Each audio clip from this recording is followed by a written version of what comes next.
chance to hear it, so let her tell it. People on the streets say Sabrina speaks. Tune into the show, she will let you know. Tell all your friends and family.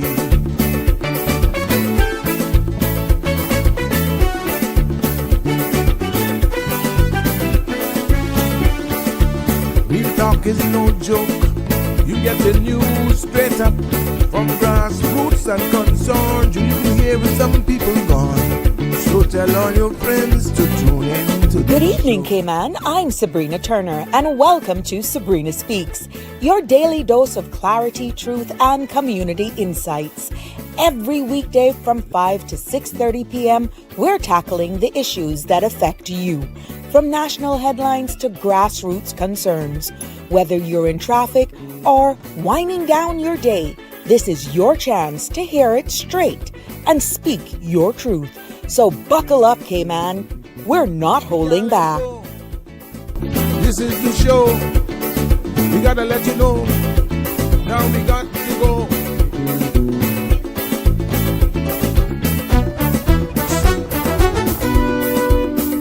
And now here's Sabrina. Hi. Good afternoon. Happy Wednesday, everyone. Yes, it's midweek. We've made it. Almost there.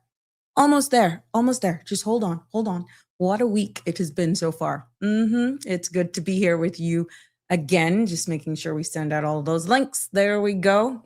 Got to make sure it's live so that I have no issues. And I'm hoping that the internet and connection pretty much holds up this evening. My apologies, beyond my control, but it's good to be back with you here for another exciting episode of Sabrina Speaks. Yes, hello to all of you near and far.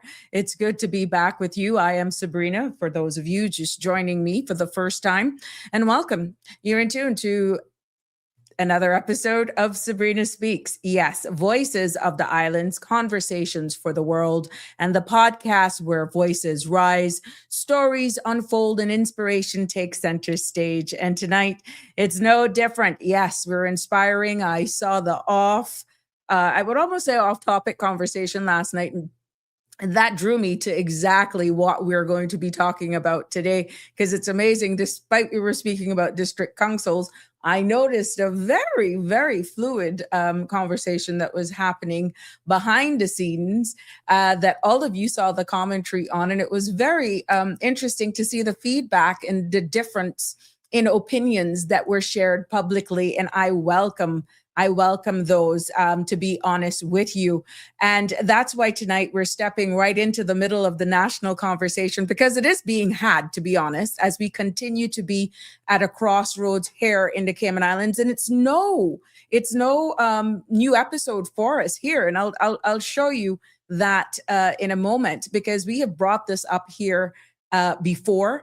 And I'm so happy, based on the conversation that was ensuing while we were talking about district councils, to bring it up here this evening. And I wouldn't say that we're at a boiling point, but we're hearing people speaking about it more and more. And what I'm talking about is acknowledging the fact that we're seeing where the Cayman Islands is at a crossroads, not just politically, not even just economically, but culturally. And we're fighting to protect our own identities. We see that, we hear it, we feel it. We're fighting to see our access to opportunities. We're also fighting for our sense of home ownership, of being embraced and feeling like, yes, this is home. And at the same time, we're navigating a globalized economy that doesn't slow down for anyone. That's the harsh reality. And right in the middle of that tension sits a deceptively, I could say, but yet a simple question. Deceptively was the choice of word. And the simple question, to be honest with you, is, should businesses be allowed to open on Sundays? Yes, that's the simple question. I saw the employment conversation back. I saw reminiscent of persons sharing their personal stories and their opinions on employers' behaviors and so forth, and a culture shift. But really, the simple question is, should businesses be allowed to open on Sundays? And some say, it's sacred. It is a day of rest, a day of reflection, a day for family, a day of peace and quiet. Really? When last have the average Joe been on the road, save for going to a brunch or church service on a Sunday? And others say choice is freedom, and that pretty much a modern economy shouldn't shut down because of tradition. But tonight, I'm hoping that we can open this space and use this space as we're doing, and hoping that we will be able to really just unpack the law, the culture, the economics, the fares, and also the realities. And we're asking that real question. Does Cayman still need Sunday closure laws? Or are we holding on to something that no longer reflects who we are? Welcome, one and all. The content you're about to hear, including any discussions or opinions from myself, my guest, and or participants, is intended solely for general information and entertainment purposes.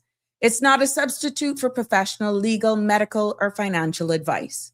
I encourage you to consult with a qualified professional for your specific concerns. Bridge Media Limited and all its affiliates disclaims all liability for any decisions or actions taken in reliance on the information presented. 345-936-8255 is the number to call to be a part of this conversation this evening. And like I said, it's good to be back with you. Let's get straight to it so that we can get on our way to this very informative, thought-provoking conversation about exactly what and where we're going as a jurisdiction, but not before checking in on the weather that has been dominating headlines and definitely all platforms from last weekend. Compliments of the Cayman Islands National Weather Service. The forecast for tonight calls for cloudy skies with intermittent rain and occasional showers are expected through the next 36 hours as increasing moisture drifts over the Western Caribbean, trailing remnants of a frontal boundary. Now, some of these showers may become locally heavy at times, especially overnight. From late Thursday, a less impactful front than our previous one will drift across the Northwest Caribbean, decreasing showers, activity, and bringing fresh, strong winds, rough seas, and noticeably cooler temperatures. Decreasing winds will improve marine conditions for a later time in the day, with small craft advisory being discontinued in the afternoon. Now, a small craft alert will be issued on Thursday night as seas once again deteriorate with westerly swells that are expected. The forecast for tonight is calling for overcast skies with rains and scattered showers. Some showers may become locally heavy at times. Temperatures will fall to the low 70s and winds will be east to northeast 5 to 10 knots, becoming north to northeast by daybreak. Now, seas will be moderate with wave heights of 3 to 5 feet. There will be a high tide this evening at 11:42 tonight and a low tide at 5:31 tomorrow morning. A sun will set this evening at 6:19 and sunrise at 6:59 tomorrow. The outlook is for a cold front to enter the Northwest Caribbean by late Thursday, decreasing shower activity thereafter. Now, this front being less impactful than the last system is expected to continue moving through the Cayman area and eventually becoming stationary east of Jamaica by late Friday. Now, the associated high pressure system to this will bring some fresh to locally strong north to northwest winds, rough seas, and noticeably, again, cooler temperatures. And a small craft alert will be in place for Thursday night. So here you have it. And for all of you who have planned activities, please consider doing them indoors, especially if it's in the evenings. And pretty much all day we've been having light showers. So make sure you plan wisely and make sure you keep it locked. Once we have it, we'll share it. And of course, you can always go on to the Cayman Islands National Weather Service for more detailed weather report. But welcome, one and all. Now let's take a look at our headlines across Cayman, Caribbean, and definitely the United States, and our news roundup for today. And I intend to continue this, bringing you with top stories from here, the region, and definitely around the world. So let's bring it straight here to home because there are two major crime stories reported by the Royal Cayman Islands Police Service today. Over in Cayman Brac, a 31-year-old man was arrested and formally charged with rape following an incident that occurred on January 31st. Now, the alleged assault took place in the Cemetery Road area. The victim and the accused are known to each other. The man appeared in court today, February 4th, and has been remanded in custody. He is scheduled to appear on Friday, the 6th of February. Meanwhile, on Grand Cayman, police responded to two separate robbery incidents on Tuesday night, February 3rd, one in Savannah and the other in Georgetown. The first occurred just before 8:30 p.m. at a store on Hurst Road. Two men armed with knives entered the store and stole cash and a bottle of wine before fleeing. A third suspect, described as a female, was also seen fleeing the area and no injuries were reported. Later that night, just before 10 p.m., police responded to an attempted robbery at a store on Walker's Road. Two masked men were also armed with knives, tried to rob a cashier who resisted. The cashier was injured during the struggle but managed to escape. Members of the public helped trap the suspects inside the store by holding the door shutters closed. Police arrived quickly and arrested the two men, ages 18 and 28, both from West Bay, along with a female juvenile believed to be involved. The victim was treated at a hospital for serious but non-life-threatening injuries and later released. Officers also recovered a quantity of cash and seized an abandoned vehicle believed to be connected to the incident. Royal Cayman Islands Police Service believes the two robberies may be linked. Police are commending the bravery of the store employee and the public who intervened, but are reminding everyone that personal safety must always come first. Anyone with information is urged to contact the Criminal Investigations Department at 345-949-4222. Anonymous tips can also be submitted via the Royal Cayman Islands Police Service confidential tip line or through Cayman's Crime Stoppers. And education news here in the Cayman Islands, we notice that the University College of the Cayman Islands is making international waves. Yes, its director has returned from Oxford University with new partnerships focused on artificial intelligence, signaling a bold step forward for Cayman's tech future. Let's just take a look into the U.S. political tensions, yes, are rising. President Donald Trump is calling for federal control over voting systems. Now, this is a move towards sharp criticism from both sides of the aisle, and Senate Majority Leader John Thune has warned that such a shift could pose serious cybersecurity risks. Meanwhile, in a new trade deal between the United States and India is gaining traction. The agreement would lower tariffs on defense, electronics, and petroleum. But some lawmakers are questioning its long-term impact on American jobs. And a personal story making national headlines. The mother of NCP's Savannah Guthrie has gone missing in Arizona, and authorities are investigating, and the family is asking for the public's help. Across the Caribbean, we're noticing on the global stage that prime ministers from Grenada, St. Lucia, and the Virgin Islands are in Dubai this week for the World Governments Summit. Now, they're joining global leaders to discuss how small island nations can attract investment and navigate climate and economic challenges. And in Trinidad and Tobago, security officials are on high alert following a series of political protests. regional leaders are monitoring the situation closely. Now, there's your Sabrina Speaks daily roundup for today, Wednesday, February 4th. And I'm hoping that you're enjoying the content because even though we're different jurisdictions, we're all connected some way, somehow. I want to take this opportunity to say happy birthday to anybody who's celebrating a birthday today. And definitely for anybody who's celebrating an anniversary or celebrating life. It is good to be back here with you from all of us at Sabrina Speaks. Happy whatever it is you're celebrating. Good evening, Marshall. How are you? Weathering the colds. Good to have you here. The first one commenting today.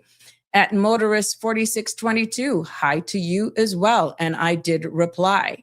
Damian Henry, how are you? Good evening to you. It's good to have you in the house. I'd love to get your opinion on today's topic because I don't know if you were logged on yesterday. You saw how fun I would say not fun, but how fluid the off-air conversation was yesterday in regards to the thought of Cayman being open for business on Sunday. But yeah, it's always good to have you here. Darlene, good evening to you as well, my dear. Grace 19P6R, greetings to you as well. Hey, Jimbo, how are you? How are you? Thank you for the lovely rose. Hoping you're continuing on your well road to mending from all of us here. And I'll promise you, we keep checks on you because you're missed, you're loved, you're appreciated like everybody else. Where's Connie today? Connie Palmer. Where is Connie Bonnie, Jimbo? Can't even send you to chase her. That's a joke. 345-936-8255 is the number to call to be part of this discussion. You're welcome to share your thoughts, your stories, and even your suggestions. Once they're related to today's topic and today's discussion, they are all welcome. And if you're just tuning and with all of those updates and news headlines, welcome to one and all. And tonight we're diving into pretty much an important cultural and economic conversation in regards to Sunday trading. And we're asking, should Cayman keep its Sunday closure laws? That's one of the questions. Should we open up is another question. And if we do, I'll share with you what laws would have to change and how we protect our workers, our culture, and even families. Can it be done? It's a delicate balance. Political pressure, oh, sure it is. Certain organizations, certain sector of society would put political pressure on. Now, we've broken down the current law and, as it pertains to district councils and all that sort of stuff. And we want to just keep it real. And you can always message or call in live, like I said, to weigh in on this conversation. Yes. Oh, Connie, she's right there. Yeah, don't be jealous. Jimbo sent me that rose. You're like, you won them Harper Sharks, Connie Bonnie. Yes, Damian Henry, assignment submission, had my focus last night. Wow, always willing to participate when I can. See, so I'm not going crazy. I know there was a total separate conversation going on. It was very interesting, caught my mind. Yeah, caught my attention, even though I was very much involved in the discussion on district councils as Mr. Belika was weighing in, and we got a number of callers to patch in with him. I saw exactly what other conversation was happening as well on these forums. Jimbo, one day that the roadways are completely filled up. When? Connie Palmer. When? What are you talking about, Jimbo? The one day that the roads aren't completely filled up. Really, Jim? I don't think so. There was traffic on the roads on Sunday. I went out and I picked up my aunt and she was shocked. And she kept repeating it, Jimbo. Oh my God, this almost looks like a public holiday then. But she kept saying there was traffic in the roundabout coming from South Sound going into the roundabout by Hurley's, Jim. And that was I would say around 11 minutes or a little bit after 12. Yeah, on Sunday. And we covered some ground. We had reason. And she drew my attention to it because I'm aware of it. But for someone who kept repeating it, oh my God, Cayman is changing. Cayman is changing. And those who were going to I guess, brunch as well. And she kept saying, look at the traffic, look at the amount of people that are on the road. And then you could see workers as well going on the road because you can notice who are on bicycles and that sort of stuff.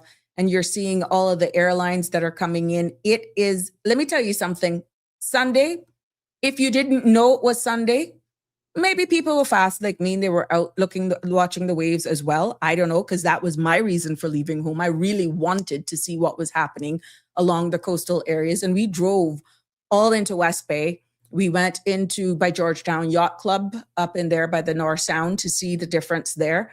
And because interestingly enough, she was saying, well, cruise ships are going to hinder us. And why can't they come into the North Sound? And that's what drove us into going up there to see really the conditions in the North Sound. Hint, hint, that's another national debate or conversation.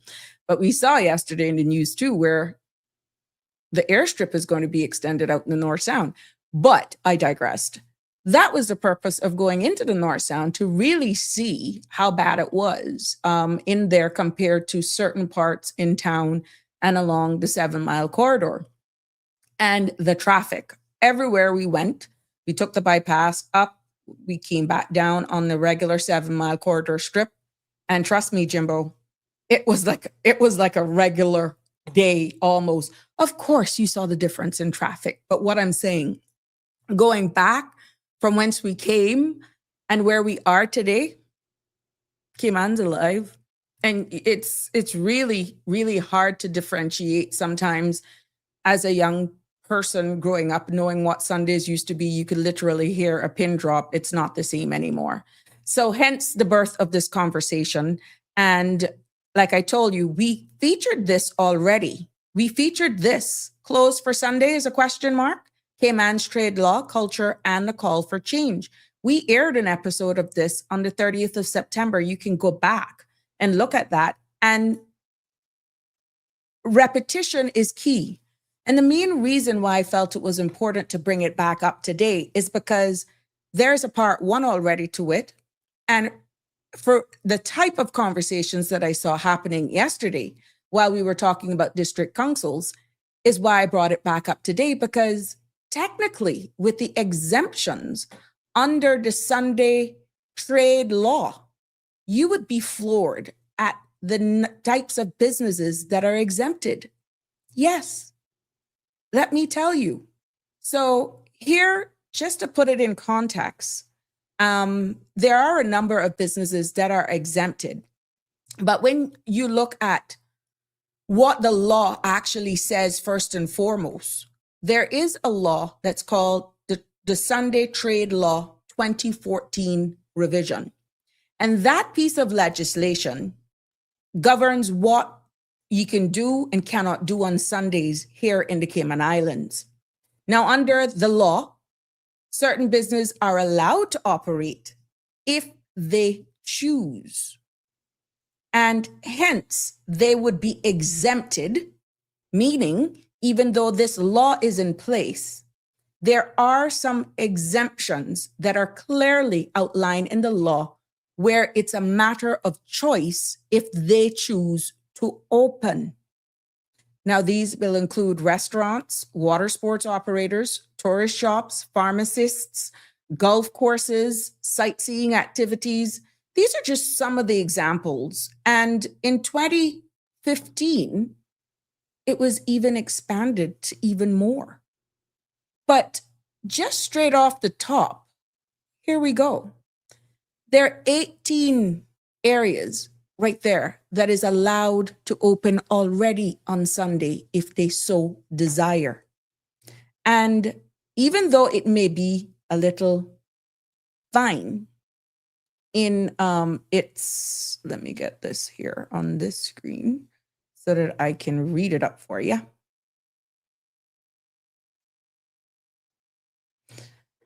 You got number one, it says druggist shops and dispensaries like pharmacists in relation to the sale of medical stores only.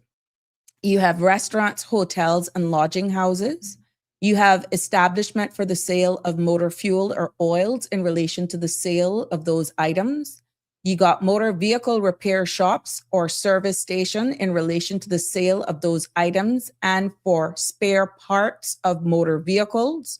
Establishment for the sale of bread, ice cream, non-alcoholic beverages, milk, newspapers, bottled water, water in bulk in relation to the sale of those items.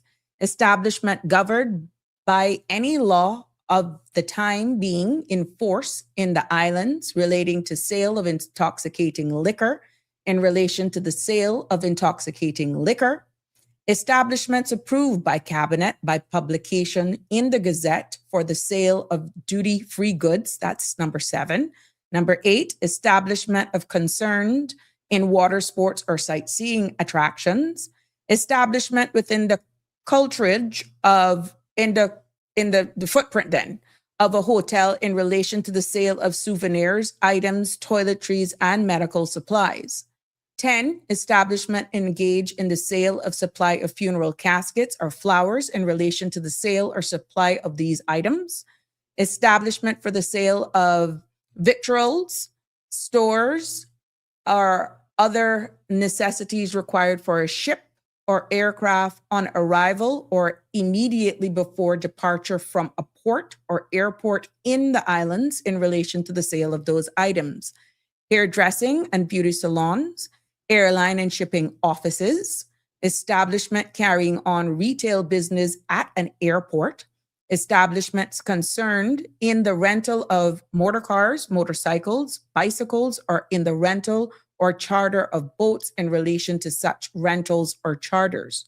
Establishments engage in the sale or supply of toiletries in relation to the sale or supply of those items. Establishments engage in the sale or supply of baby products other than clothing and toys in relation to the sale or supply of those items. Establishment concerns in the provisions of such essential services may also be prescribed by a cabinet order. So that is what I have up on the screen, just in case you can't see it, because I know sometimes based on what you're streaming me on, it can be a little thing. It can be a little small. But what I'm saying now, when it comes to the big supermarkets, any supermarket that is in excess, I said 3,000 yesterday is a fraudulent slip. It's any supermarket that is bigger than 4,000 square feet, they're not allowed to open. But any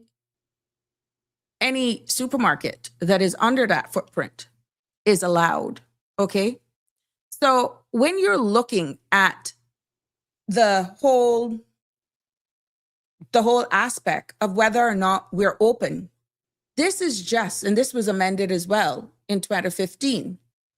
This pretty much gives person the choice. Now, I can understand that for generations, here in the Cayman Islands, it has been very quiet. Church in the morning, family lunch, no loud music, no alcohol sales, limited commercial activity. It was really, or it is known as a day to breathe, to exhale. And pretty much for Caymanians, Sunday closure isn't just a rule. It is a cultural anchor for who we are. Now, please, based on where you're catching this information, I'm not an advocate for or against. I'm just bringing you the facts and putting the questions out there for you to be giving me your feedback. And I would welcome your feedback on this because I'd like to see where we're going. And it's amazing the difference in age, what sector you're in, to get the feedback. Now, it is really a reminder of who we are. And it's a protection against over-commercialization as well, some people may actually say. And what we have actually protected over the years, to a degree, has been a safeguard for workers to rest. also a spiritual value, not just a legal one. But here again, I ask the question, is culture something that we protect through law, or it is something that we live through by choice? And there's a delicate balance when you look at protecting who we are as individuals, preserving our culture, and fighting with the reality that we're saying we need revenue. Well, some may say, shut up. That's not all. What's the sense of making money when your quality of life is nothing? And that's where I invite you to participate. Because you can agree with me, you can disagree with me, but weigh in. I would like the context. I'd like your feedback on this. If culture really needs legislation to survive, think about this. Is it still culture or is it control? Let me repeat it. If culture needs legislation to survive, is it still culture or is it control? Very interesting question when I put together today's notes, spinning off of exactly what we're saying. Yeah, but feel free to weigh in on this, because there's also an economic argument as well. And it's all about balance. It's all about giving food for thought. Yes. Thank you, Connie. Jim said it was church letting out. That was, yeah, it could be a little bit of that too. Trust me, the road was very busy on Sunday. Yeah, I saw it. Jim said the traditions are being deleted, which personally I find sad.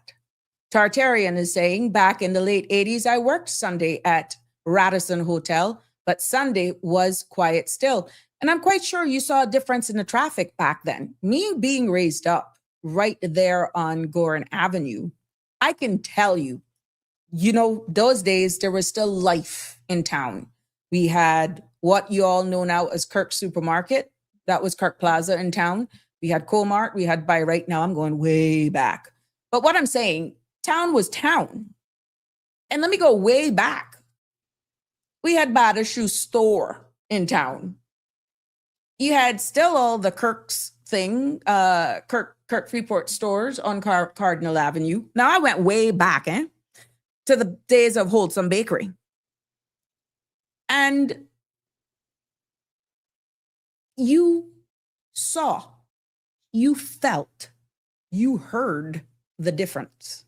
You could identify Sunday. But can we say that today? And with all of the exemptions that I shared right now, still gives a lot of these businesses who hold valid trade and business license to operate, and some as well as liquor and playing of music within a certain range. Can you say that we're not already open?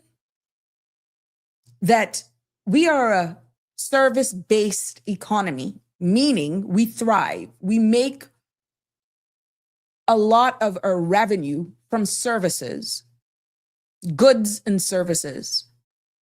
And just like those persons who get into that line of business, be it as an entrepreneur or an employee, because our society, because our income is derived from service, people buying a service, you need somebody to offer it. Yeah. So it's really a delicate dance. It's a delicate balance when you're also fighting to preserve who we are as people and protect what we call as culture. Grace, with all being said, Sabrina, Sunday law should remain as it is. In reality, one day with less operations mean time for retreat, revision, revival to keep a healthy balance for life. Thank you, Grace, for that. But you can see the flip side of that, Grace, is that we see an increase in hotel accommodations. We see an increase in our stayover tourism. We see an increase in tourism, period. And with all of the exemptions, Grace, that we're seeing already in the law, where's the balance? I understand, and I thank you for your that's one perspective of it. But when you look at all of the exemptions that are already there, can you really say that it's not already open, that it's smoking mirrors? Because with the exception of government, which is a choice, with the exception of schools, technically, the square footage of supermarkets, really over 4,000 square feet, they're the only ones that are closed. And those family-owned businesses who choose not to open because they sell souvenirs and stuff on Sundays, that's a personal choice. But the law, as you said, should remain as it is, have already provided a number of exemptions that means they can open. Every one of those car stores, repair stores, workshops and stuff literally are exempted. They can open if they so choose. So is it a farce? Is it smoking mirrors? Who are we fooling is the question. What is the national stance on this if you really were to get a temperature check on it, measured? Then you look at the labor laws of 2021 and how they would actually be able, because the law says you have to get at least 24 hours rest, right? One thing with overtime, but it's built in, it's baked into the labor law that you must give an employee 24 hours of rest. It didn't say it had to be a Sunday. It didn't call any day of the week. It just says, of course, we have 7 days in a week, that you get 24 hours of rest. So there are a number of pieces of legislation, if this is the direction that we're going to go, when you look at the amount of exemptions that have been done, it's already there. And the law did not specify, of course, because of those who work shift anyhow, the uniform service, persons in the medical industry, and a work week Monday to Friday does not exist when you come to the uniform service, frontline staff. And even now, when you look at even some of the supermarkets that are in excess of 4,000 square feet retail space, there's work that goes on.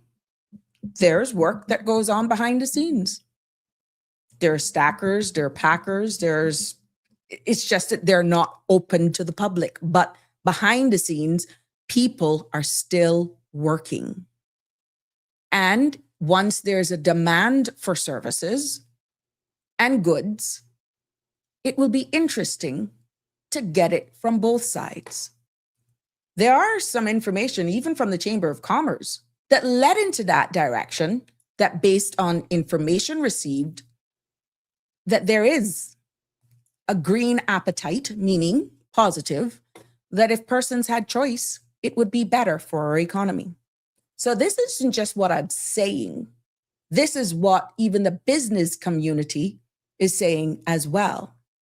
Tartarians say that's why they want to hire foreign workers who don't care about culture. But even them, Tartarian, wants a day off. Even them have come from jurisdictions, to be honest, that really respect Sunday. Some, of course, whatever religion and culture they're coming from, it's a norm. It is a norm. Now, bearing in mind, we're not saying across the world that you do not identify what day is Sunday. Gosh, even in the United States of America, the mere fact that our schools in the Western Hemisphere don't go to school on Saturdays and Sundays, there's a marked difference in traffic anyhow. Okay, it would be very obvious. And government businesses really don't open on the weekends, but that doesn't say that work still doesn't happen. So it is quite interesting to see how we're all evolving, but can you not say that we, as a Cayman jurisdiction, is not at a crossroads when it comes to this? Tartarian says, tourists should find Sundays unique and be happy with the way it is. A lot of tourists tell me they like that peacefulness. That was an attraction in itself. Thank you for that feedback, Tartarian. Virgil, AI will shut down a lot of work. Well, would it shut down a lot of business? Not Virgil, very interesting comment there. Would it shut down the services and then replace those that says, look, I need my peace of mind. I need my well-being. I want my days off to be on Sunday because that's how I'm wired. Okay, fine. That's what we're competing with, Virgil. Very interesting. Whitewash doesn't want to work. Green is grass, but I'm quite sure you know what that means. Marshall, why should Cayman follow the rest of the world with everything? If people can't get what they need from the supermarket Monday to Saturday, then too bad. Keep them closed on Sunday. But Marshall, right now, it's only those supermarkets that are over 4,000 square feet that are closed. All other businesses, retail businesses, in supermarket for groceries, that sort of stuff, as long as they are under, not including their offices and storeroom and stuff, as long as they fall within that retail space of less than 4,000 square feet, they're open for business. They have been open for business from as far as I can remember. I personally used to go to Boose's. Yeah. And that was before the laws were defined because there was a demand for the goods. There was a demand for him to provide the service. Yeah. So you're talking then, Marshall, in your comment would be for those in excess of 4,000, because I'm telling you, they're allowed to open. Hence, Macross, Uncle Clem's, and all of them. Their hours may have shortened, but they can open for business. And there are a lot of other mini marts sprinkled around Grand Cayman that on Sundays, I am telling you, are ram. They are ram of people. Jim, it's the culture, or is it tradition? Jim, that's the question. Is it culture or is it tradition? I think we're fighting for tradition, Jim. I think that's where we're going to actually have the true conversation with those who love and want to protect what we have. It is tradition. I stand to be corrected. I would love other people to weigh in on this because it's just not me. Grace is saying, yes, I think enough is open up to accommodate new arrivals of tourists on a Sunday. The gas station on West Bay Road has sufficient of everything that one would need. See there? And then, hello, remember now there was a time that they couldn't even sell alcohol. And now, petrol stations, gas stations are now, once they apply for the liquor license, they're even allowed to sell liquor. And you know you can go maybe a little bit more pricey, supply and demand, but you can pretty much do a good little shopping if you are just stuck with the closest thing in your neighborhood of being a gas station. You can pick up some pretty interesting stuff there to hold you through until the Monday. Yes, yes, yes. Jim says, which is not the same. Jim says, would this place less employees within the business space, or would more staff needed to be added? I think, well, not speaking for every employer, but I can see them possibly making a more rigorous roster. And it'll be more to making sure that you spread the time and the hours out fairly so no one's subjected of burnout. Now, even if, let's say, this one day takes on a different approach, it may not necessarily change the administrative operations. Maybe the demand on the frontline staff, let's say in the supermarkets, for example, it's your frontline staff. How many Caymanians don't actually, and that's tradition, don't take part-time jobs as an additional income and actually go to these supermarkets and ask for part-time, either working as a cashier or stocking up of shelves or working in whatever department. Many persons do that as a part-time, and maybe that could be the extra persons that will fill those weekends if they have the extra bandwidth available to them, Jimbo. So I can see their employers actually sitting at the table if this becomes a reality, because more and more it is becoming a conversation, even though not necessarily in public forums like this. I'm telling you, the conversations are getting hot, and more you're having it being spoken about. And what you don't want, if there are legislations that are in place that actually stops certain businesses from operating, then where's the enforcement? If there's no enforcement on some of the businesses that are actually engaging in business on a Sunday, that are not on the exempted list or the revised one of 2015, then who's enforcing it? And without enforcement, and without them being held accountable for the breaches of our laws, it makes our laws weak. It makes our tradition, it makes our culture weak. Laws are there to be upheld. But here we go again, Jim, and I know you're familiar with this line.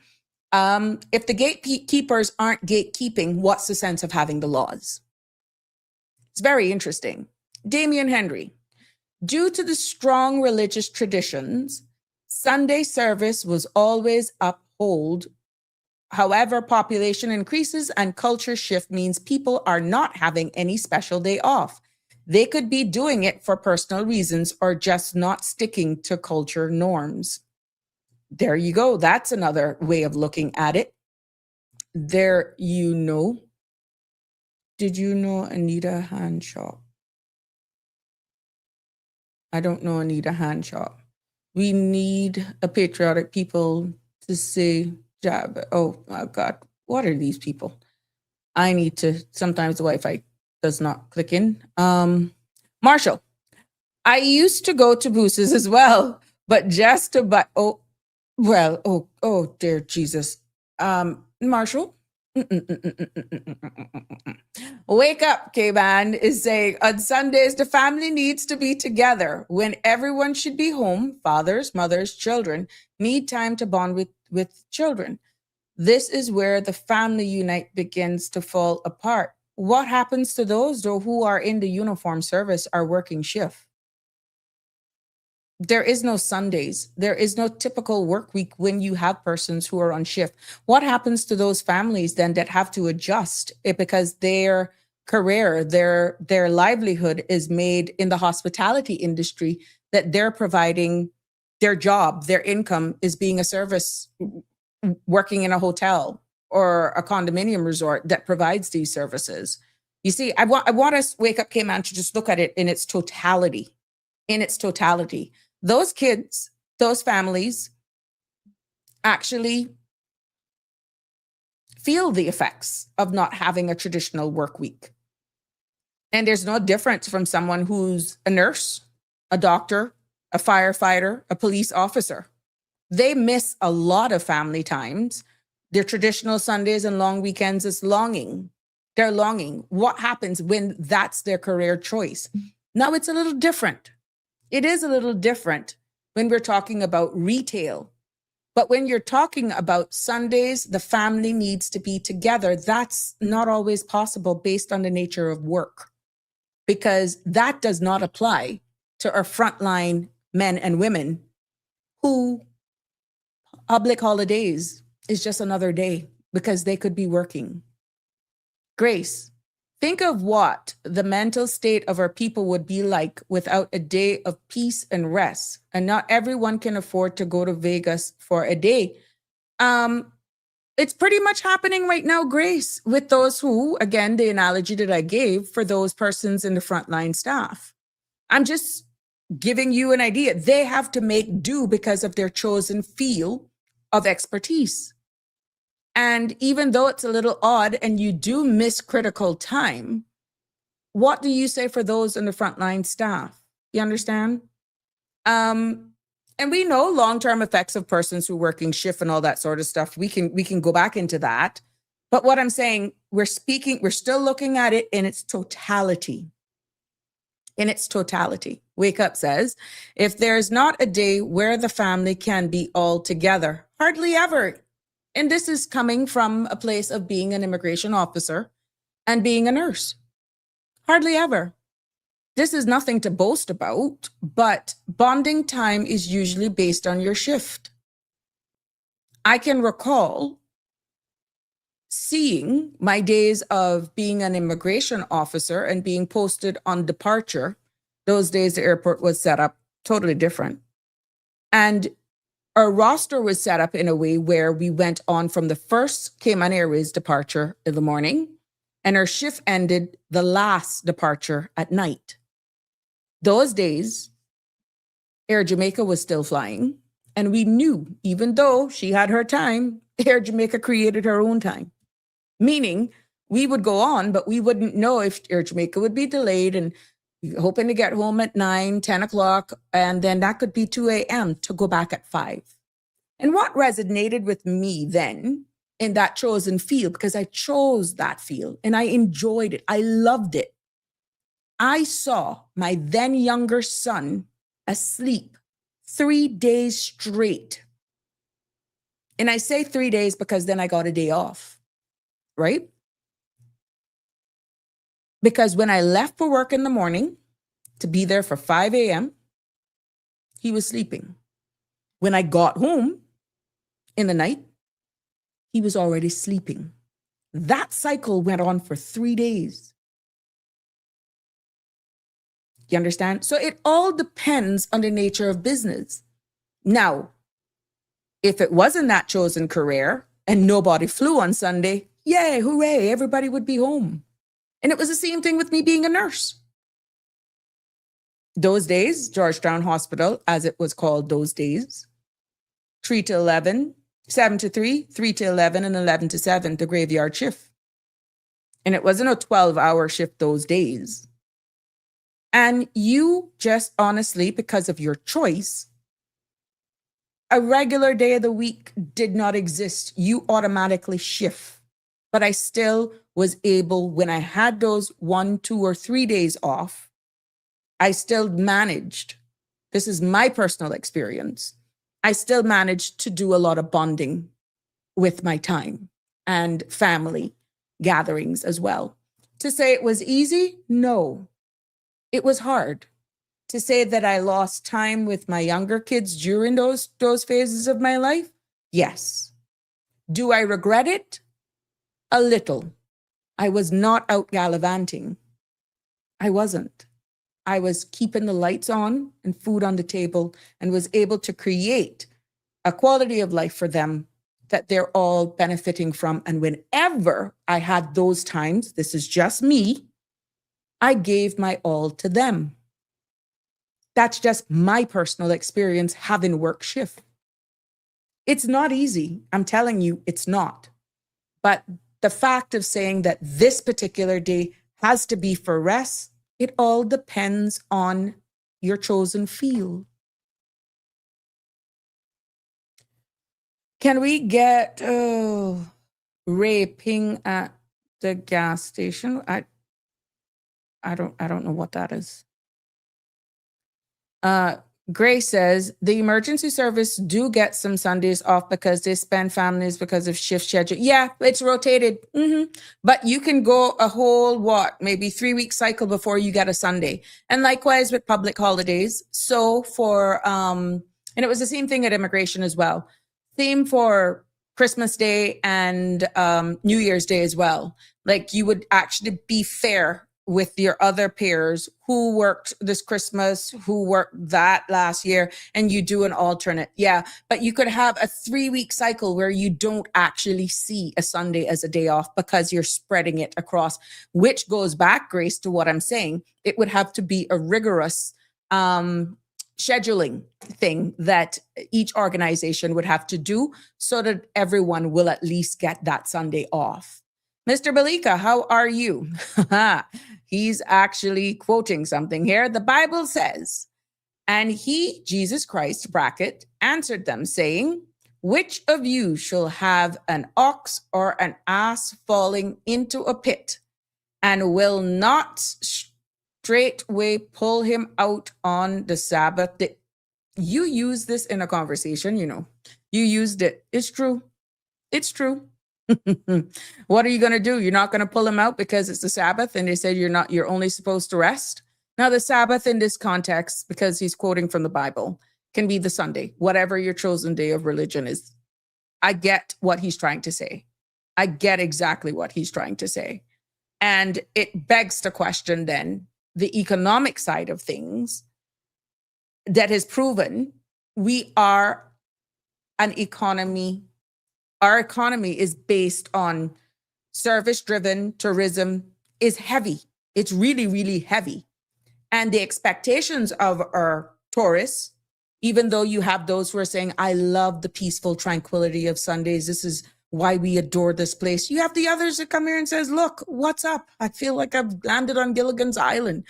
It's all about a balance. And that is why it's unique in our product offering that we strike a balance, but don't forget what you, the people, are actually advocating for. And we're not going to be able to get a true semblance of that because it requires the talking now. It requires renewal. It requires a new visit unless you speak up. We need to hear what you feel about this. Okay? Grace says, I'll settle for 2 national day off, Friday and Saturday. Okay, there you go. Some people actually have set days off, Grace, to be honest. And it all depends on your organization and the amount of persons in your organization. Some people can actually say, every Monday I'm going to be off. Every Friday, Saturday I'm going to be off. I'll take my half a day on a Wednesday and my full day off on a Friday. I don't know. It all depends on the rules that governs whatever organization you are. And many a times it's just cooperation and good communication. Alfred Real says, is Sunday a shared pause that safeguards rest, family, and dignity for workers? Or has it become an uneven restriction that no longer matches how Cayman lives and earns? Interesting. I'm thinking it's more the latter. No longer matches how Cayman lives and earns. And I continue.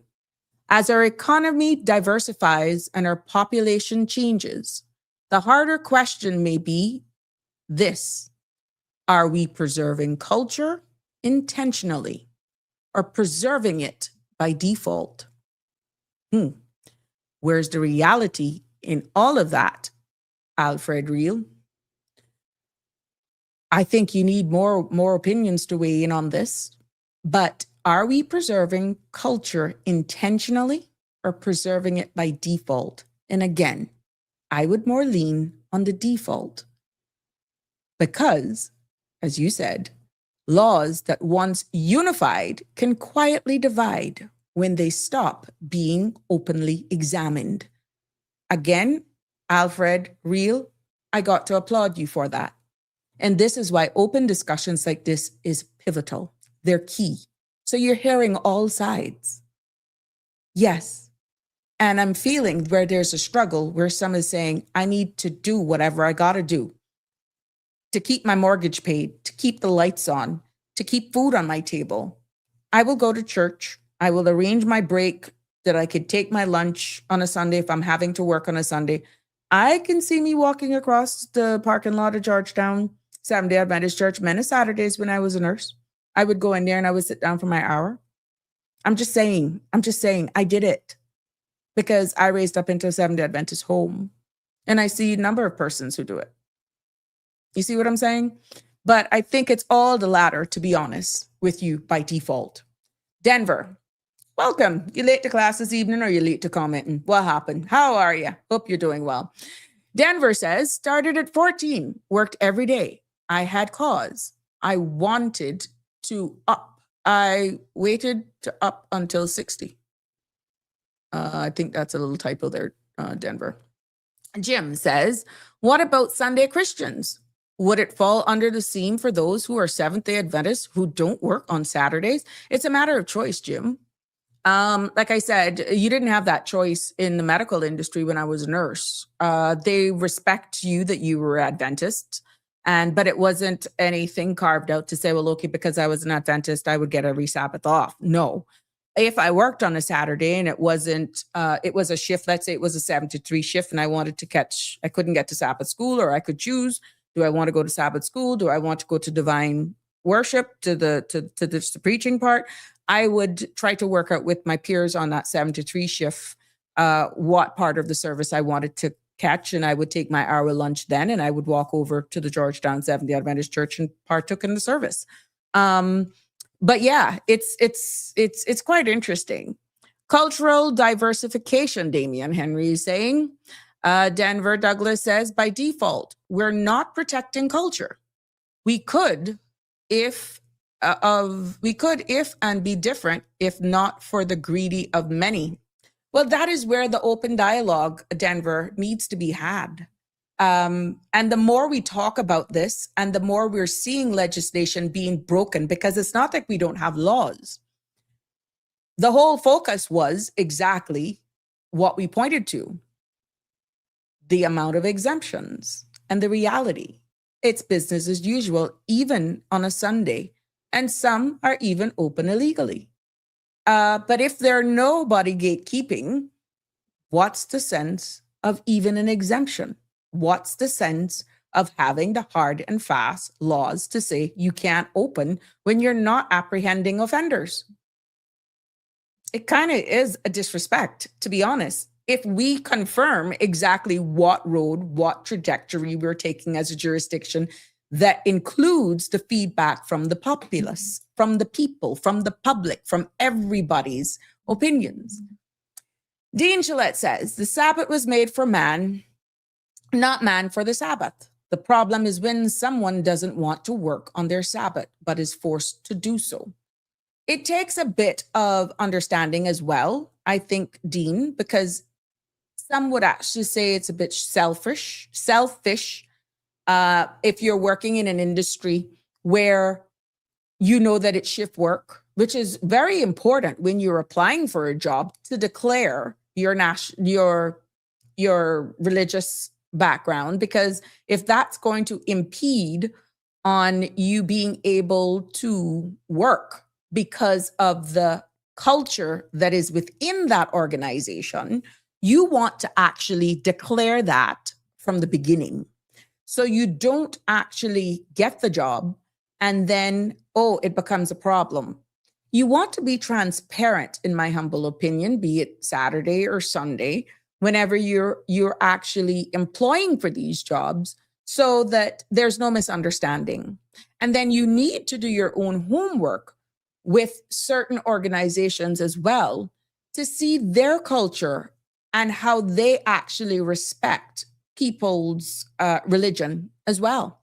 So, Dean, it's very interesting. And even that organizations we're seeing are having to conform and respecting people's way of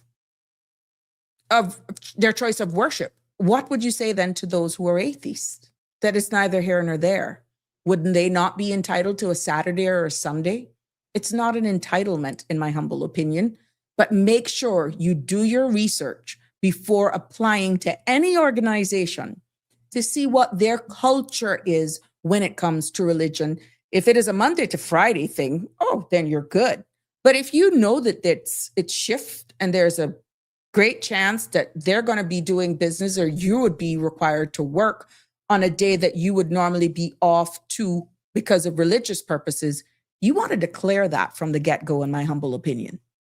Wake Up, Cayman Island says, here in the United Kingdom, shops are open late morning and close early. That's half day. All other non-essential business are closed. There are different on Sundays here. Family are out enjoying time together. Thank you for sharing that with us, Wake Up, Cayman. Yeah, I covered a Sunday there in the UK, and I was surprised. There was a marked difference, I must say. And yes, the hours of operations were way less than your Monday to Saturday, actually. But businesses were open. Gray says, no one can keep the Sabbath. Worship, fellowship is a choice. God accepts or worships on any day and any time. Well said, Grace. You're quite right. Even when you're on the job, you can have your own little worship right there. Grace says religious people causes division. Worshippers of God have understanding and can unite on any given day. Thank you so much for that. Denver says, as so Cayman should be the same as UK. Well, there you go. Denver, you like a austerizer blender, but well said. Do you realize how it would be easy for our government to actually say, we're just going to cookie cutter exactly what was said here, that the United Kingdom is open? Do you realize that if our government officials are fearful of doing it, that they can say, well, we're a British overseas jurisdiction, and here, all we're doing is just matching what they do in the United Kingdom. What would you say then? Would be interesting, Denver. You are something else, but you're making sense. And it could be a cop-out. Now, I still feel that participatory democracy works. And this is why it's important for everyone to weigh in and give their opinion and to give their feedback to their leaders. And at the end of the day, you have to look at it, remove yourself completely as an individual so that you're able to absorb in an unbiased way and listen to all 11 sides, because you're going to have it coming from you at all angles. And you cannot be so closed-minded with one thing. These are my policymakers now, my leaders now I'm talking to. You can't be so rigid on yourself to only have at the forefront processing what is being told to you from all angles with one thing on your mind. Boy, I want to get reelected. Because there's a bigger picture at hand. It may not be understood at the very precise time, but to be fair to not only yourself, you're doing yourself a disservice if only one thing is at the forefront of your mind about being reelected, if you have to make a difficult choice. If that is being hindered by you only having one thing on your mind, but you're missing all that's being said around you, you're not able to get a true reading of what's happening around you, you're not only doing a disservice for yourself, you're doing a disservice to your country. And this is why it's good to have the real conversations at all time and be open. Just be open, be honest with yourself. There's nothing wrong. Because if you ostracize the very same people who elect you, guess what's going to happen? You're still going to lose at the polls. If it's only one topic, you could still lose at the polls. So don't do yourself that disservice. Hey, Miss Dorothy, how you doing? How you doing? Dean Gillette said, then should someone be denied a job based on religion? That could be looked at as bias. You'd have to prove it. Hence, Dean, what I said, it's good for you to actually do your own personal research before applying to certain organization to get some sort of semblance as to their culture when it comes to religion. You'd have to prove it, to be honest. But what helps is when you can actually do your own research. And Cayman is so small, you would know persons who are working in a particular organization that you could do a annual SWOT to find out how they look at it and what the culture and behavior is like. And we're seeing where our economy, our society, is a melting pot of various nationalities, various cultures, many of whom now are Caymanians and are running their own businesses, and they have their own cultures and practices and norms in their business. It's good for you to know who you are going to be working for, because there may be, let's say, devil's advocate here, that I'm applying for an organization and I didn't do my homework and I didn't realize that the owner religious beliefs just totally doesn't align with mine, but they're the Caymanian owner and they operate the business. Now, you know that's going to be a clash right there, because there's just going to be certain things, certain practices within their organization, within the culture that's embedded within that organization, that automatically you're on the back foot immediately. Hence, my advice to anyone, do your homework. Good evening, caller. Welcome to Sabrina Speaks. You're live. What's on your mind? Good evening. This topic, this is near and dear to my heart. I know it is. Welcome. I love the comment that has just come in and on the screen right now. And I'd like to provide some insight into that. Thank you. So the situation of being biased or discriminated against, for, another interpretation of that, in relation to somebody's specific religion, as opposed to being able to fill the job requirements, are two completely separate things. If you are saying, I am not going to hire John X because he is a Rastafarian, right? That is absolute discrimination on the surface. And it, of course, if it was to be taken to court, it would have to be proven. You would have to have, your evidence and whatever to back up your claim. However, if there is something that, for example, a situation where a Seventh-day Adventist is applying for a job, and the job requires all employees to be able and willing to work, say, Monday to Saturday, as scheduled, and that individual is unable to meet that job requirement, that is not just a bias or a discrimination. That is you not being able to fill the requirements for that job. We are I shouldn't say we. A company would be happy to, or not. A company should not be against hiring someone who is a Seventh-day Adventist. The religion has nothing to do with the job requirement. However, the Seventh-day Adventist has to be of the understanding that when scheduled, they will have to work as the job requires. So it's two very, very different things. So if they say, I'm sorry, I will not work on Saturdays, you're not able to fill the job requirements, which has nothing to do in the employer's eyes with your religion.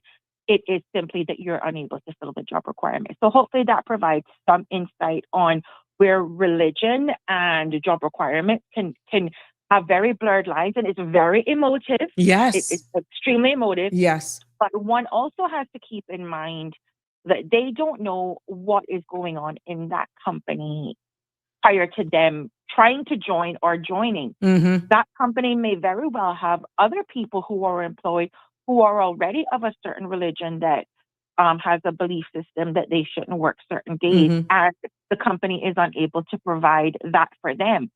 So how unfair would that be now to do it for the newcomer? Exactly. Right? So I just wanted to throw in my little 2 cents into the pocket and put my perspective on that and how things are looked at, because it can be seen on the surface very easy as, they're discriminating against me because I'm this or that, and it's not that. It's the fact of the matter of what are the job requirements. And like you said, there is a certain amount of onus and accountability that needs to be taken, especially nowadays when there's so much social media and internet. And even before that, Cayman was a very close-knit society. You need to do your homework as well with the people that you're keenly interested in going and applying for jobs with, so that you know what their expectations are to come to the table. And like you said, just a short while ago, you may have discovered that their belief system or their morals or their ethics are completely opposite of yours. And that's good knowledge to have prior to going to the not even the interview, but before you even apply. Right? Yeah. So So there, Thank that's you. me. Thank you so much. Let's see if you got a feedback on this. Jim says, and I have it up on the screen. If Cayman is seriously thinking on going in the direction you are speaking on, I'll add in, go back to a 40-hour work week, 4 days, 10 hours a day. Part-timers can do 3 days at a 30-hour work week, offering people a life/work balance. Life's too stinking short. Oh, okay. Yeah, life is too short. Yeah, I was hoping that caller would have weighed in on that, her thoughts on that. And thank you for sharing that. And that caller works in human resources. So she comes versed on exactly providing and validating what I've said. Connie, I'll get to that in a second. But yeah, it should be interesting how and where we end up going. But I'm going to tell you what, though. If for some reason, if Sunday opens, what will happen to workers in this case is that in accordance to our Labor Act, which some of these legislations will have to change, a mandatory, as I have alluded to, under Section 19 of the labor law, requires that you'll get, and I said that at the beginning, 1 full day of rest in every 7 days. So you're guaranteed 1 day. They didn't specify any specific day, right? In regards to overtime, in accordance to Section 24 of the Labor Act of 2021, that requires time and a half for hours beyond the standard work week. Now, you know that there are certain differences in regards to the hospitality industry and any organization who requires staff to work over the standard work week. You need, those organizations, along with the staff, needs to get permission from the Department of Labor and Pensions in order for staff to work at the same rate of pay instead of time and a half. You heard what I just said? It is not an internal decision to just continue working at your same rate of pay if you're going to work more than your standard work week and don't get overtime pay at a different rate. The only how that can actually be done, and that is if it is approved by the Department of Labor and Pensions. No independent employer can change that rule once a staff works overtime for the same rate of pay. That has to be approved and equally approved by the employee and the organization with the inclusion of the Department of Labor and Pensions, okay? Section 75 says that it prohibits intimidation or pressure to accept unwanted conditions. Yes, this is protection from coercion. Yeah, bullying things that we talked here. And then also under the Labor Act, it talks about safe and healthy working conditions.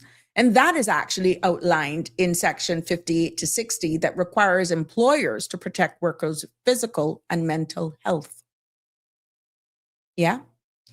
And when you look at then, we were talking about the roster, timed scheduling, fair scheduling and humane treatment is also covered under the law. And under this Labor Act is that it ensures employers must act reasonably and also in good faith. But we are already seeing breaches. We hear them all the time. We hear stories, heart-wrenching stories of unpaid overtime, voluntary shifts that aren't voluntary. Can you imagine? And schedules change even without notice. And what we've also shared on this space is the realities that workers have this fear to report violations. And these all fall under the labor law. And they're already working 6 and 7 days straight. So do you realize where I'm going back with these realities? The gatekeepers need to gatekeep.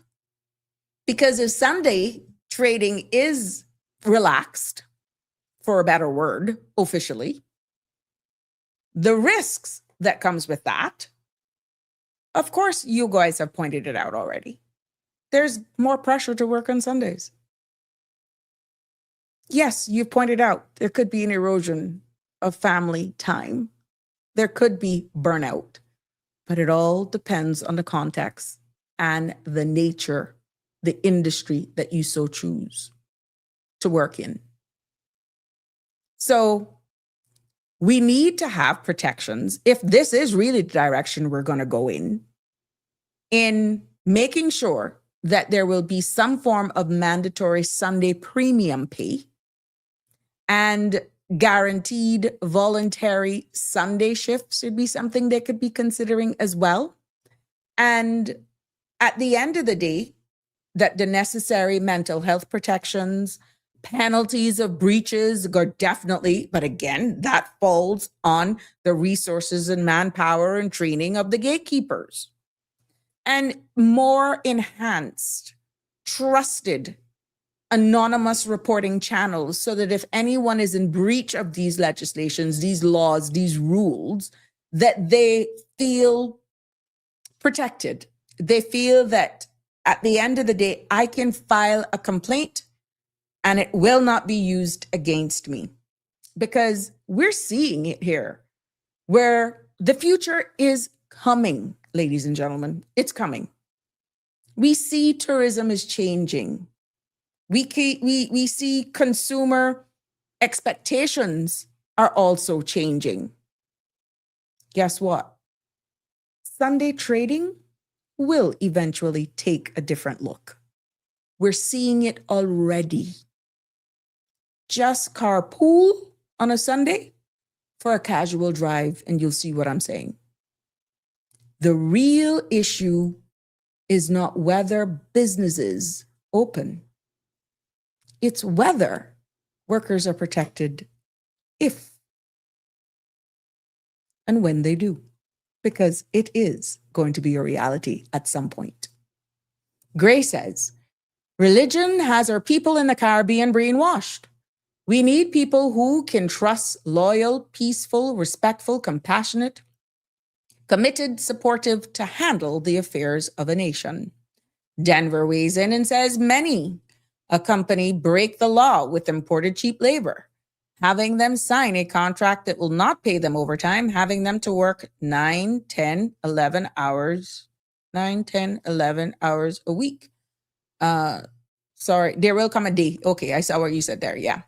Well, again, I'm hoping that someone who's listening to this will understand that no organization can actually go against the standard work week, especially when it comes to overtime pay.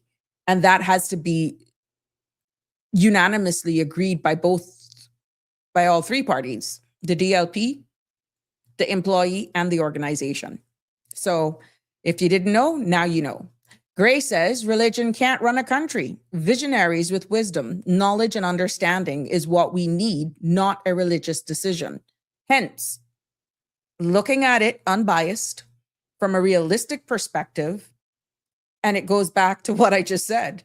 The real issue is not whether business is open, in this particular case for protection of employees. It's whether workers are protected when they do open, because the future, as we see that's coming, tourism is definitely changing and consumer expectations are also changing. And guess what? For emphasis, Sunday will eventually take a different look.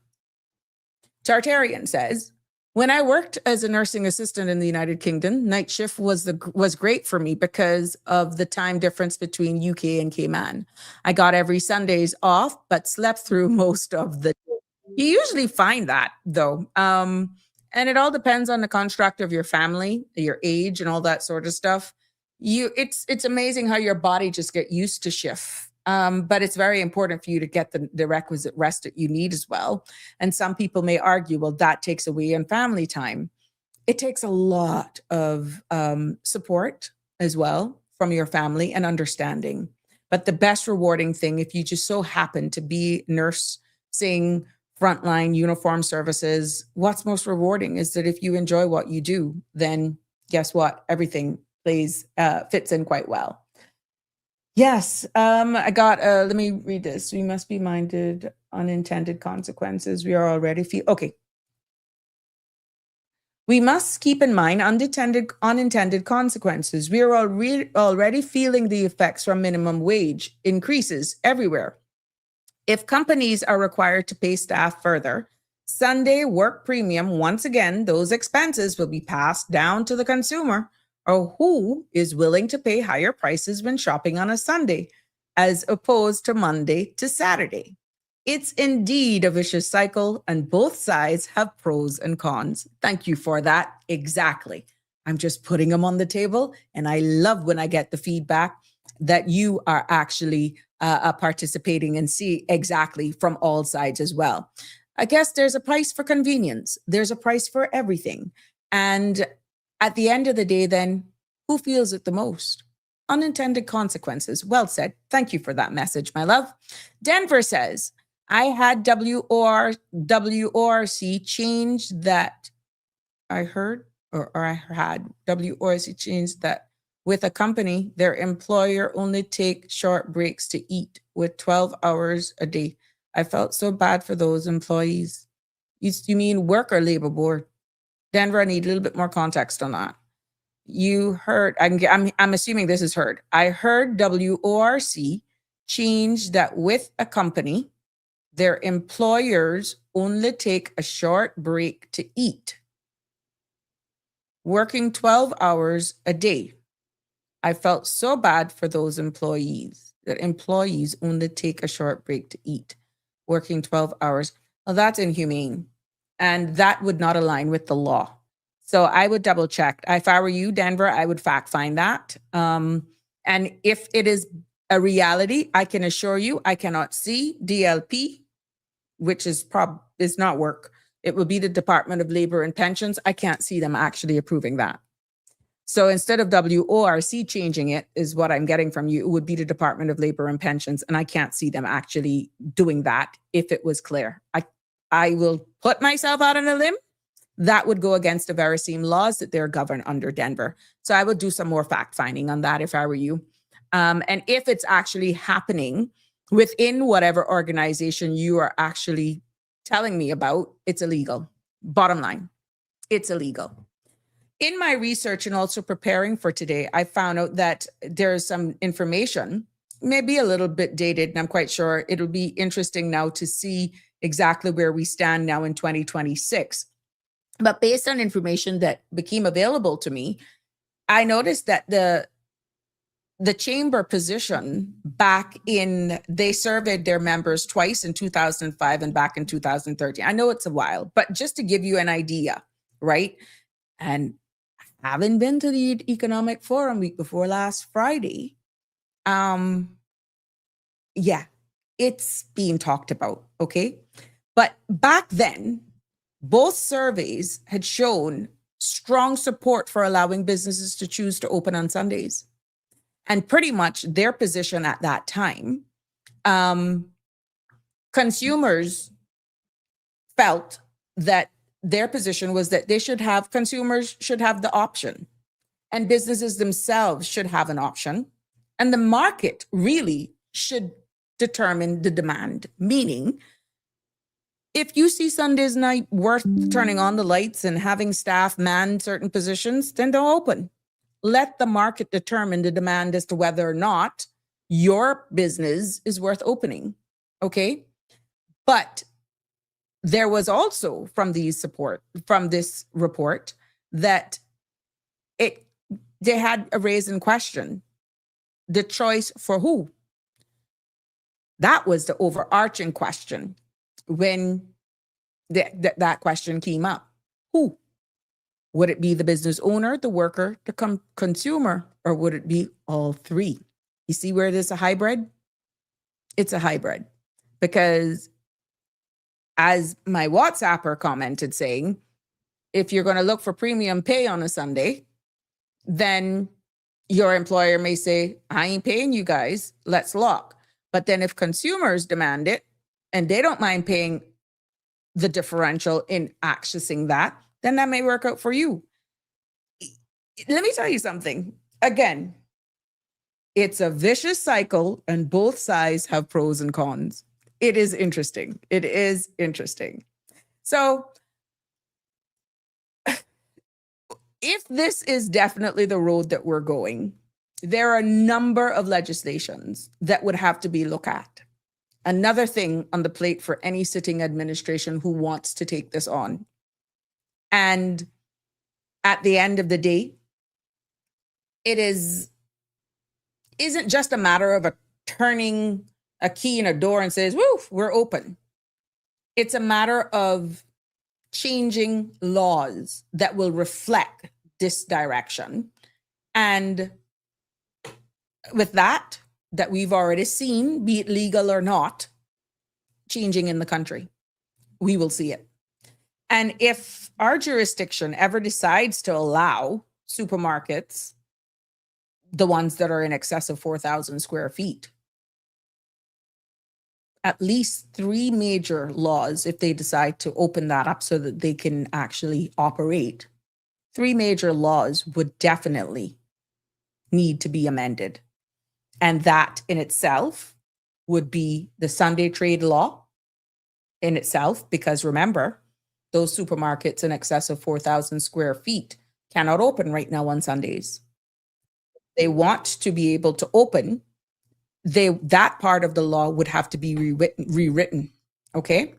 And the second one is that the Labor Act as well would have to be amended as well. We would have to even amend the liquor licensing law as well, because they have a number of categories under the liquor license law of what nature of license is a retailer, distributor, even a temporary and events one. They have a number of categories, but those would require some amendments as well. Good evening, caller. How are you? Welcome back.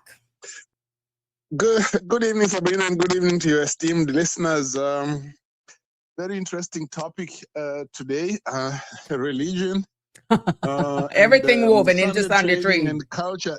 Oh yeah, it's issues like this really interest me. See, I went to 2 types of schools, like for my basic education up to grade 12. I went first to a Catholic primary school, where they were a little bit light on the keeping of keeping Sunday holy, and then I went to a boarding school, which was a Seventh-day Adventist boarding school run by some American missionaries, where when Friday comes, and 6 o'clock sunset is approaching, as you know, you now have to start cleaning your dorms. You can't work. You have to finish your cleaning before 6 o'clock, because before once you sunset, finish cleaning and you wash it before sunset. And exactly before sunset, and then you go to church, and then we used to sing these songs. I remember one specifically.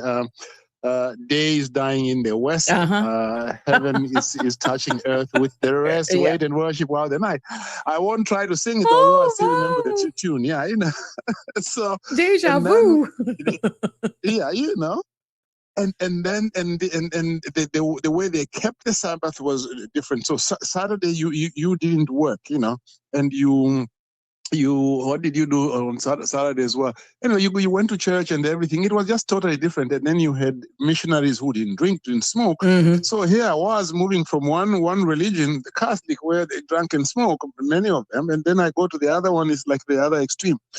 But it sensitized me to some of the issues. I know in Cayman you've got both Sunday and Saturday worship people, but especially now that there's 1 or 2 other religions coming in. I remember Sandra, featuring the Muslims and saying, "Look, how is your religion different?" and so forth. And we'll have to face this. In Europe, as you know, they face these issues like if somebody, if the law says you must wear a helmet, how about those sick people, the ones who wear the turban, and they had to go through litigation with that. But what really prompted me to call was the last caller, because she really defined what the difference legal issue. Exactly.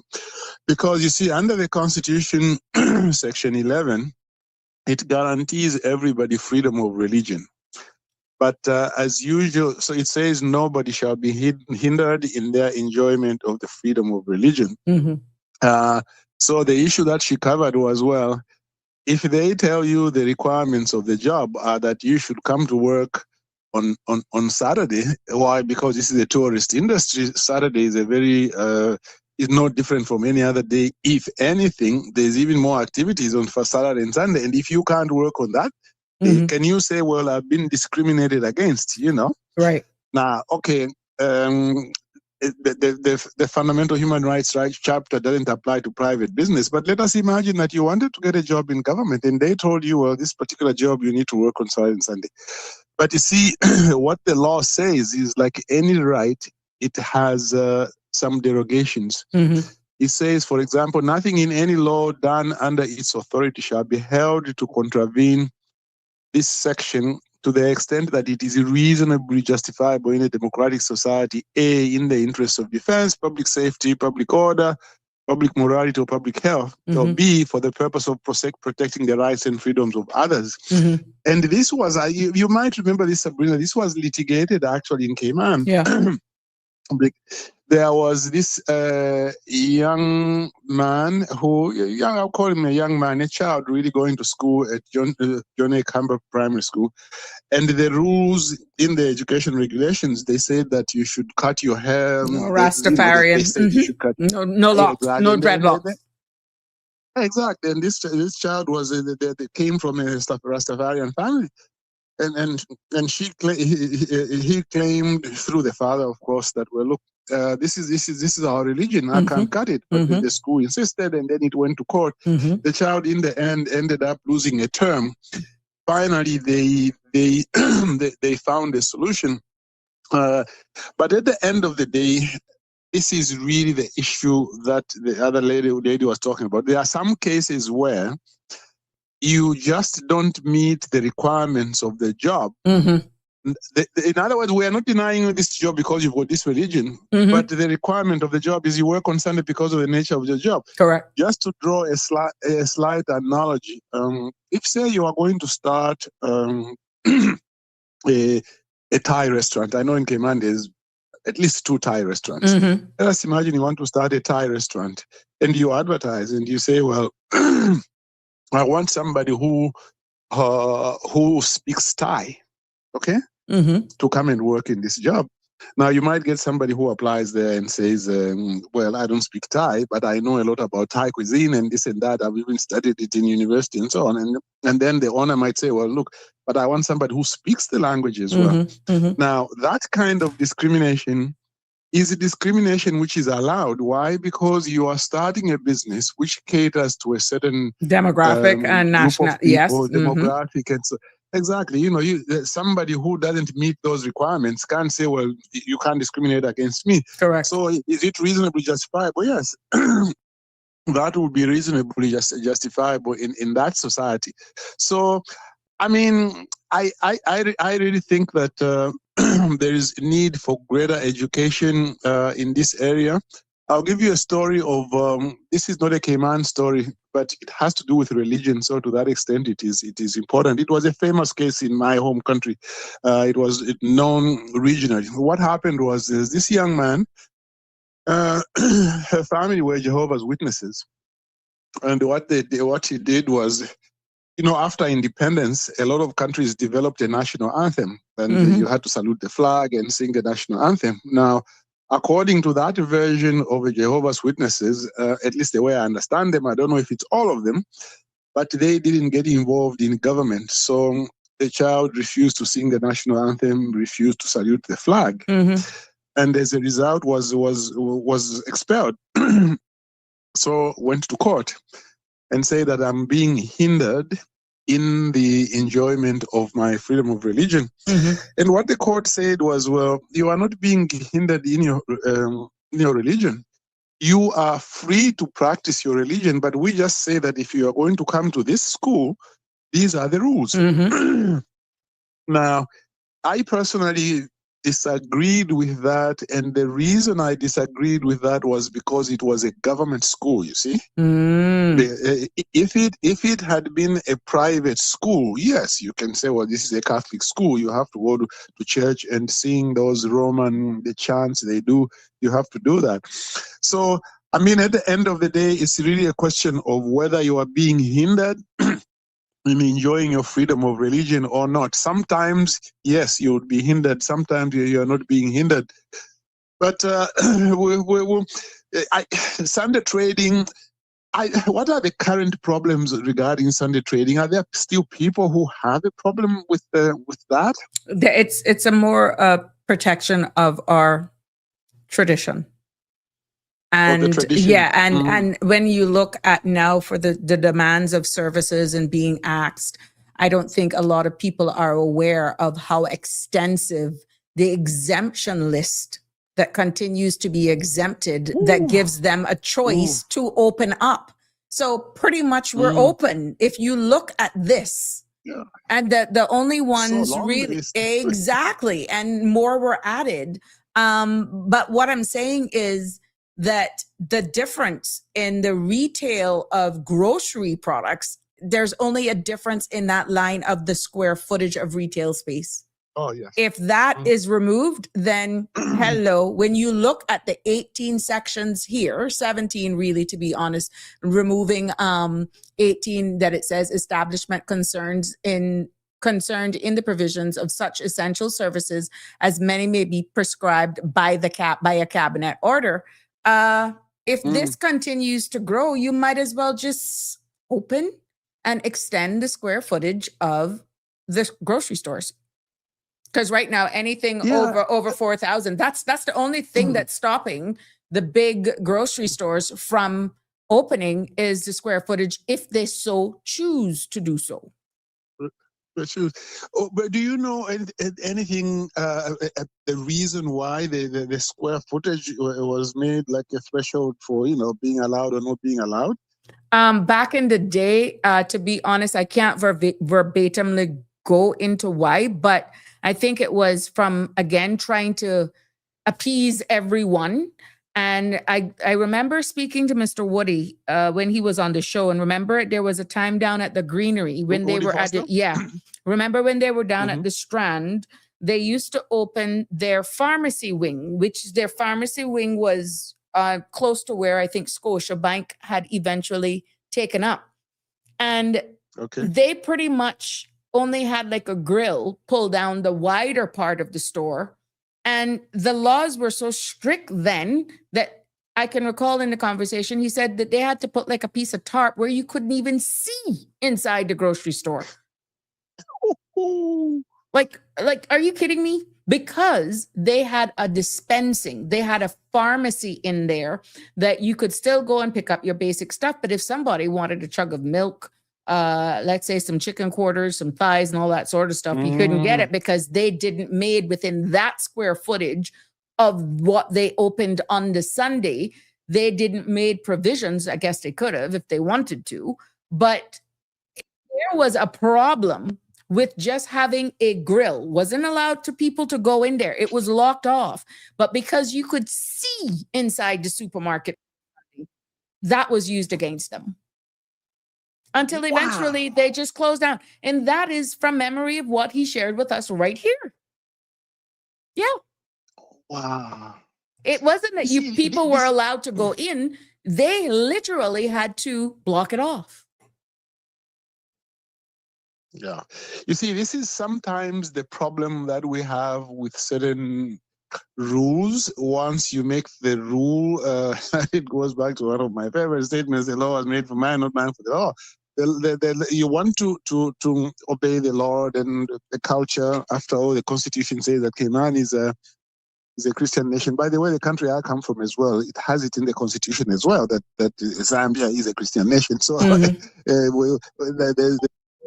I have no cultural conflict there. Whether I'm in Cayman or elsewhere. Yeah, that's the way it is. Mr. Belika, I got a direct answer that I'm sharing with you because I went into a rabbit hole there.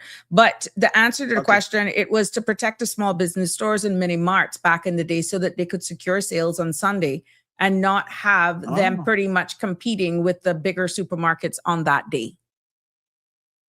Wow. Well, that's what's very well. I would say just as an immediate reaction, it appears to be very, very well reasoned. That's why very often when I read legislation, having written legislation myself, when I read something, before I criticize it, ask for the reasoning. Usually legislation is not just made, you might agree or disagree with, but there's some reasoning. And this one appears to be really something that But could be great. then yeah, when you look at because- then versus now, as we continue to grow, we're seeing the demands. We're seeing where busting at the seams on Sundays at the mini-marts and all that sort of stuff. Sometimes there's a line pretty much almost to the door to check out in some of the mini-marts that actually now the square footage, even for those stores that are able to open on that one day, is becoming stretched to the max. So it's a delicate dance. Please note, Yeah, for it full is- disclosure, I'm not it's- for or against. I am just presenting it to get public feedback. Mhm. Yes, because I mean, well, you have to respect the culture, one, but also clearly here there was also some very good reasoning that Yes, that why? went into it, as to why it was done that way. And when you look at the law, it just appears for now, as much as I also don't have really strong views, like I don't have that hard thing that Sunday or the Sabbath is a day of rest. I don't have that. Later on, I became more in the brand of Christianity, which said that so long as you do things to the glory of God, you can do them any day. Now, I'm not quite sure that I'm not quite sure where that in the Bible comes from, but it's all a question of interpretation. But at the end of the day, I mean, it is good that you respect the culture, and sometimes as human beings, there are just certain things we are comfortable with. Just certain things you're comfortable with. You like if you grew up. Every Saturday, every Sunday, you get up as a family. You It put becomes on a your best norm. clothes. It becomes a norm, and you go out into the street, into your car. The other people are doing the same. It just becomes such a comforting thing, and even sometimes you find because of that atmosphere that everybody's going to church and coming back to church, it's almost as if you are on your good behavior even without trying. It's really a good thing, but I think a reasonable balance seems to have been maintained in the legislation. But of course, the discussion will continue. Well, let me leave you there, Sabrina. I just thought I should chime in. Thank you. Always willing. And we got another follow-up to that. Yes, it was very relevant back in the 80s and 90s, but the population was 1/3 of what it is now. Full Sunday retail, only a matter of time and closer than we might think. I feel that's where we're headed, which ties into exactly why this conversation came back up today. That's the comment, a follow-up comment. Yeah. A little something which I just forgot is not directly related, but it is related to religion, but not so much Sunday trading. Way back, there have been some countries which have tried to conscript, not so much way back, to try to conscript people and said, okay, fine, this is conscription now. You have to come in and go for military training in case our country ever goes to war. But we just want everybody to have some knowledge of how to shoot and this and that and so on. And I remember some Seventh-day Adventists said they couldn't be conscripted. And the reason, they said, well, this is you are teaching us now to go to war. We can't go to war because this is contrary to our religion. So they were told, well, had said in his name during biblical times, and their answer was, well, those who were ordained by God, but this one is not ordained by God, so we can't participate in conscription. We also had cases where exams were fixed on Saturday. And some Seventh-day Adventists said they couldn't sit the exam on Saturday because that would be called breaking the Sabbath. And some people practically ended up sitting the exam and delaying their graduation because they couldn't sit on a Saturday. But there were some who sat and cited that same verse, the law was made for man and not man for the law. Because what are you going to do? You delay your graduation for 1 year, what does that happen? You can't earn some money to be able maybe to pay your tithe and this and that. There were always those kinds of It's arguments. all interpretation.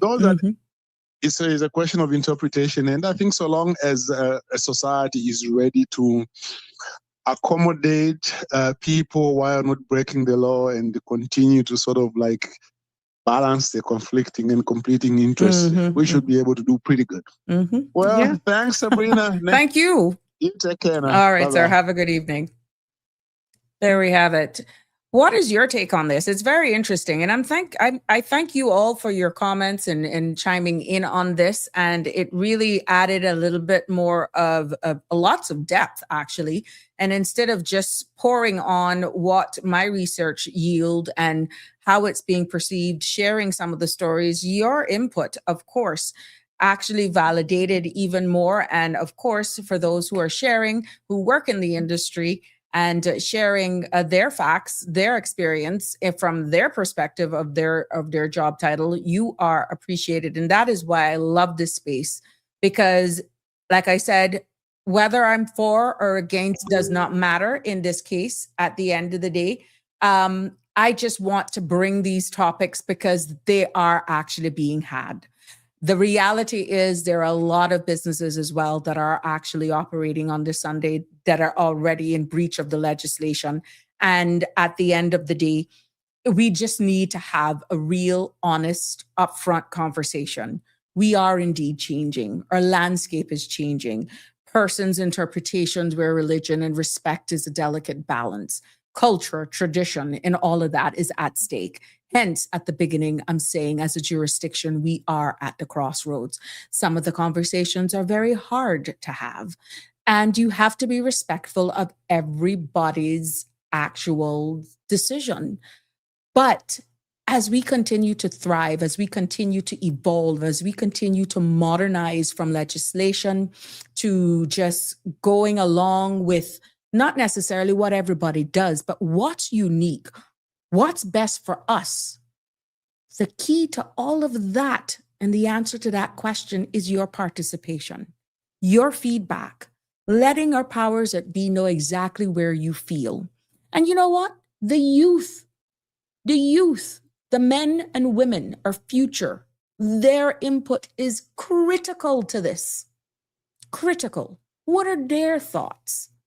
How do they feel? What are they subscribing to in 2026? It's interesting.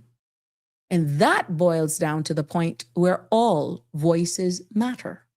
All opinions matter when it comes to charting our trajectory for tomorrow.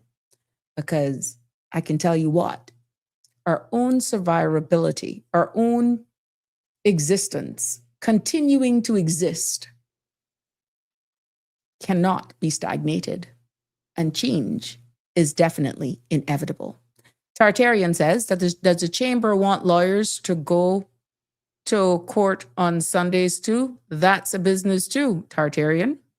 It is alleged that there have been proceedings over the weekend. I have no proof. It has been alleged that there have been cases that has taken place on the weekend. Oh, yes, Denver. Thank you. I saw your comment, you love my dessert. For those who don't misread this, yeah, Denver was one of the lucky ones that tasted my hand at baking, and you're more than welcome. Why are you begging again? Oh, well, not begging. Shuling. Let's use the Caymanian terminology. You shuling again or what? You're more than welcome. But I did see your comment. Thank you so much. I'm happy that you enjoyed it. And I do it. It's my to relax, to be honest, Denver. And just put it, a lot of the people around me, they eat. And once I can have persons who actually enjoy it, I'm going to make it, but I got to get in that mood, I got to get in that mood. The weather for this weekend is actually lining up for possibly to throw it down again, but I got to be in the mood. But thank you so much for that. Thank you so much. Jimbo say, many people coming to Cayman are forcing the change. That too, but you'd be surprised, Jim, how much our very own would be like, who gives a crap? Open up. Let people have choice. I think if we really be honest with ourselves and you get the true opinions of a greater number of people, Jim, it will blow your socks off from those who will say, well, with an extensive list as exempted as we have, we might as well open. Because I can't demand my grandchildren, my children to go to church. I can't demand anybody to not have an after party after 12 o'clock in their private home. But as well, it's not that you're capitulating. It's not that you are being steered by a particular sector of people. At the end of the day, it is different times. You speak to my sons, you speak to my age group, you speak to my children, you speak to their children, which mine don't have children, but they're to the age they can have kids. You will probably get 3 different versions of how they look at this. And then you think of those who are before me, my aunts. They're probably on the fence. And you think of those who are before them, a little older. They'll probably give you a different. So it's like 5 different categories to bring it around in full circle. And it would be interesting. It would be really, really interesting. Really what we think of where we're headed when it comes to this Sunday trade. Jim says, Luigi and Sunday Sanders Brown is now we have Denver with Sabrina Speaks. How I get into. Oh, yes. Oh, my God. Yep. Jim looks like Denver's gotten a hook. I hear him shooling, I hear him shooling. That was a Morse code when you're baking again. I got so much out of that, Jim. I got so much out of that. Dean Gillette is saying, so would the liquor premises be able to open early on Sunday? More than likely, if it's relaxed, Dean. More than likely, if it is relaxed, that the liquor license would be subject to change as well. Yep, Dean. You're quite right. Well, look, this is not in stone. This is a matter for us to consider, but it's conversations that are being had. And for those of you who are real with what's happening locally, you can see it's only a matter of time. It's only a matter of time. The Sunday trading is caused by tourist. Blame the tourist. Better throw my name in. Oh my God, what a bangarang. The list is growing. The list is growing. Oh, Connie Bonnie, love you all lots. But it's time. We've come to an end of another very fluid, fun-filled episode, I must say, despite us learning as we go along. Harsh realities, a little bit emotive, but we cannot deny the fact. We can't deny the fact that Cayman is definitely changing. But change doesn't mean that we have to lose ourselves either. The question is not whether we open our doors on Sunday. It's whether we open our minds to Cayman, to Cayman and what we want to build. Or is it happening with or without our input? Culture is not fragile. Caymanians are not fragile. We can protect what matters while adapting to what's coming. And this conversation really isn't about supermarkets either. It's about our very own sovereignty, our survival, our culture, our economics, our economy, and it's also very personal. But it has been a pleasure for having each of you join me here again for another episode of Sabrina Speaks. I want to wish you all a very good evening. And Shelma is still overseas with her husband, braving the cold weather. As a matter of fact, I have to call her when I finish to get an update. I missed, I think, 1 call from her. I'll get an update and I'll fill you in tomorrow, but she's holding down. It's cold as heck where she's at in Tampa because of what we had, but she's holding the fort down. Thank you, Connie. And I will definitely share the love and thoughts as we be there for Shelma. It has been my pleasure. We have come to an end. I gotta go. Be safe on the roads. Love you lots. Take care until tomorrow. That's a wrap for today's edition of Sabrina Speaks. Thank you for tuning in and for being part of the conversation. Remember, the dialogue doesn't stop here. Stay engaged, stay informed, and most importantly, stay empowered. We'll be back tomorrow at 5 p.m., same time, same place, right here on CMR TV and radio, where your voice matters and your truth is heard. Until then, Cayman, take care of yourself and each other. That's it for today's edition of Sabrina Speaks, where your voice matters, Your story counts, and your truth is always welcome. Join us weekdays from 5 until 6:30 p.m. right here on CMR TV as we dive into the topics that matter most to you. Catch the show live or on demand at cmrtv.com. And don't forget to follow us on Facebook, YouTube, and Instagram so you never miss a moment. Until next time, stay informed, stay engaged, and always speak your truth.